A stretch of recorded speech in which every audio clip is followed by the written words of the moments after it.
쉽고 재미있는 구약의 이야기 16번째, 오늘은 홍해 바다 이야기를 하도록 하겠습니다. 벌써 해가 바뀐 지 이제 3주가 지났네요. 참 시간이 빠른 것 같아요. 자, 6월절을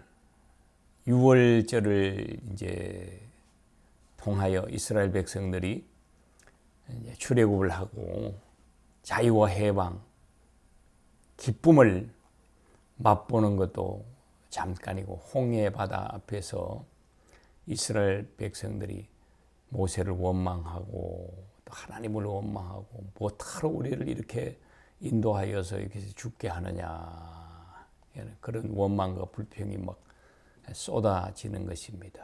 그러나 하나님 아버지께서는 이스라엘 백성들을 보시고 불쌍히 여기시는 거죠. 가엾게 여기는 겁니다. 또 언약의 백성이기 때문에 불평과 원망이 있어도 하나님의 뜻대로 이스라엘 백성을 이끌어 가시는 것을 볼 수가 있습니다. 자, 이제 이스라엘 백성들이 이제 출애굽을 하죠. 해서 그 지중해 쪽으로 이렇게 지도를 보면 그 고센이 있고 뭐 람셋이 있고 이제 비둠이 있는데, 거기서 이렇게 나와서 직진 바로 쭉 올라가면 사실 가나안까지는 한 260km, 하루에 10km씩 걷더라도 26일, 뭐 한 달, 두 달 뭐 쉬어서 가더라도 가면 되는데, 우리가 잘 아는 대로 40년을 걸려서 가나안에 도착하게 되죠. 그래서 처음부터 직진을 하지 아니고 하나님께서 우회전하게 하는 겁니다. 그 우회전해서 막 다다른 곳이 어디냐 하면 홍해입니다. 자, 출애굽기 13장 17절에 이와 같이 말씀하고 있어요. 바로가 그 백성을 보낸 후에 블레셋 사람의 땅의 길은 가까울지라도 하나님이 그들을 그 길로 인도하지 아니하셨으니, 이는 하나님이 말씀하시기를 이 백성이 전쟁을 하게 되면 마음을 돌이켜 애굽으로 돌아갈까 하셨음이라 그랬습니다. 이러므로 하나님이 홍해의 광야길로 돌려 백성을 인도하심에 그랬습니다. 아까 말씀드렸는데 바로 위로 직진하지 아니하고 우회전하도록 했다 하는 것입니다. 자, 그런데 그것이 이제 어떤 모세를 통해서 모세야 우회전하거라 직진하거라 하는 것이 아니고, 13장 21절에 출애굽기 13장 21절에 보면은 여호와께서 그들 앞에 가시며 낮에는 구름 기둥으로 그들을 인도하시고 밤에는 불기둥을 그들에게 비추사 낮이나 밤이나 진행하게 하시니, 낮에는 구름 기둥, 밤에는 불기둥이 백성 앞에서 떠나지 아니하니라 그랬습니다. 결국은 뭐예요? 하나님께서 인도하신다 하는 것입니다. 자, 이렇게 해서 이스라엘 백성들이 걷고 또 걸어서 홍해 바다 앞에 이르렀는데, 이 시간쯤에 바로가 200여만 명이나 되는 이스라엘 백성들이 다 애굽에서 나간 것을 가만 돌이켜 생각해 보니까, 이거 내가 그 많은 그 백성들 잃어버렸구나. 뭐 노예고 종이죠. 고대 국가는 노예가 종이 많을수록 국가의 힘이 강했잖아요.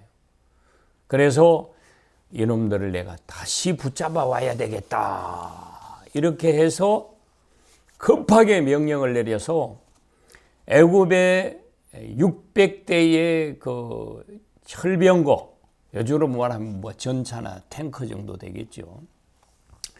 그리고 애굽의 모든 병거를 동원했다 그랬어요. 우리는 흔히 600대의 철병거만 우리가 잘 알고 있지, 출애굽기 14장 7절에 보면은 모든 병거, 애굽의 모든 병거를 동원했다 그랬다. 그래서 정확하게 600대의 선발된 병거와 애굽의 모든 병거를 동원했다 그랬습니다. 이렇게 훈련받고 정예화된 이 600대의 철병거와 또 다른 병거들이 추격을 하는데 이스라엘 백성들이 어떻게 될까요? 그건 뭐 붙잡혀가거나 죽임을 당하는 건 뻔한 것이 아니겠습니까? 그런데 그들이 그렇게 해서 이스라엘 백성들에게 가까이 왔을 때에 출애굽기 14장 19절에 보세요. 놀라운 일이 일어납니다.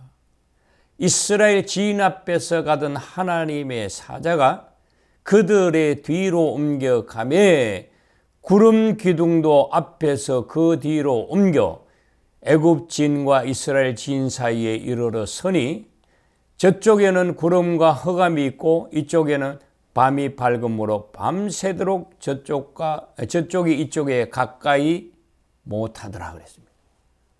아까 구름 기둥과 불 기둥이 이스라엘 인도했잖아요.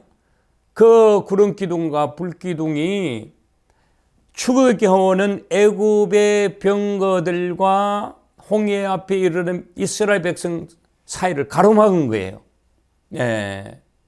그리고 저쪽에 애굽 병거 쪽에는 깜깜한 밤이고 이스라엘 쪽에는 환한 낮과 같이 밝혀주셨다 했습니다. 이렇게 해서 거의 밤을 지새다시피 그 구름 기둥과 불 기둥이 애굽과 이스라엘 백성 사이를 가로막은 거죠. 자, 이렇게 해서 그렇게 막고 또 출애굽기 14장 21절에 보면은 모세가 바다 위로 손을 내밀매 여호와께서 큰 동풍이 밤새도록 바닷물을 물러가게 하시니 물이 갈라져 바다가 마른 땅이 된지라 그랬습니다. 자, 그래서 불기둥이 이스라엘과 애굽 사람 사이를 가로막을 때에 모세가 바다 위로 손을 내밀었을 때에 하나님의 큰 동풍이 밤새도록 바닷물을 물러가게 해서 물이 갈라져 바다가 마른 땅같이 되었다 했습니다. 마른 땅. 여러분, 하나님의 참 그 전능하심, 또 백성을 사랑하심, 바닷물이 갈라만 치면 그 질퍽거리는 바닷물에 연세 많은 분들, 또 몸이 약한 분들, 어린아이들, 임산부들 어떻게 걷겠어요? 뭐 장화가 있겠어요? 그렇지 않습니까? 근데 하나님은 마른 땅같이 해주셨다 그랬습니다. 이렇게 해서 무사히 이스라엘 백성들이 건너고 애굽 백성들도 그 길을 따라서 마차를 몰고 말을 몰고 바다에 뛰어 들어왔는데 하나님 아버지께서 이 참 시간차를 아주 절묘하게 조절해 주셨습니다. 백성들이 다 건너자마자 애굽 사람들이 그 바다로 들어오게 했거든요. 다 들어왔을 때 하나님께서 바다를 다시 막아버리는 겁니다. 그리고 어떻게 되었겠어요? 바다가 합쳐지면서 거기에서 모두가 전멸하고 말았다 하는 겁니다. 출애굽 14장 28절에 보면은 하나도 남지 아니하였다 그랬습니다.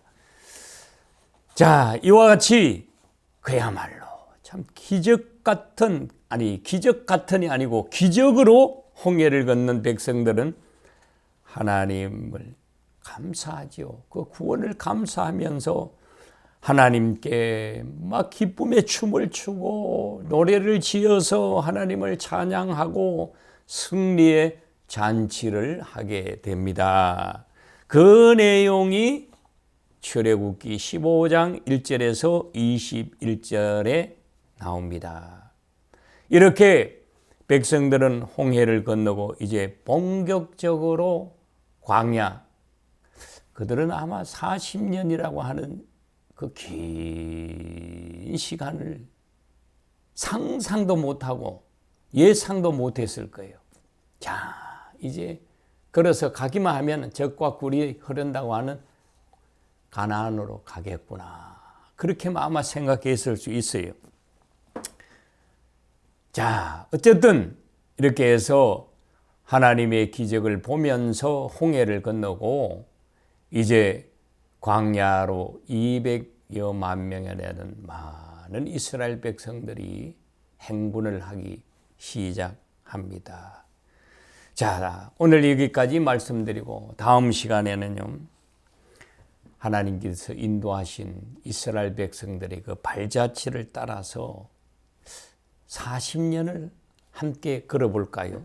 예, 그 40년의 시간들을 한번 따라가 보도록 하겠습니다.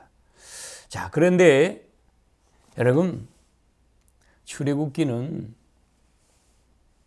40장까지 되어 있는데 사실 그 15장이 홍해바다를 건너고 막 춤추고 이제 성리에 그 축제를 하는, 그 잔치를 하는 그런 장이거든요. 그러니까 사실은 출애굽기 이야기는 홍해바다를 건넌 14장, 길게는 하나님께 감사의 찬양을 올리는 15장으로 끝이 나고, 실제로 이제 광야 생활의 이야기가 이제 16장부터 이제 본격적으로 시작되는 것을 볼 수가 있습니다.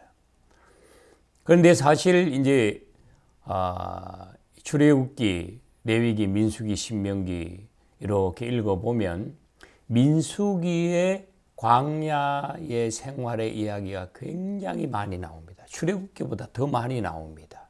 그래서 레위기는 뭐 이제 여러 가지 이제 그 제사법에 의한 그런 성경이기 때문에 좀 이렇게 빼놓고 출애굽기, 민수기, 또 신명기 이렇게 세 권을 중심으로 해서 다음 주부터 광야 생활의 이야기를 한번 시작하도록 하고 함께 가보도록 하겠습니다. 오늘은 여기서 마치겠습니다.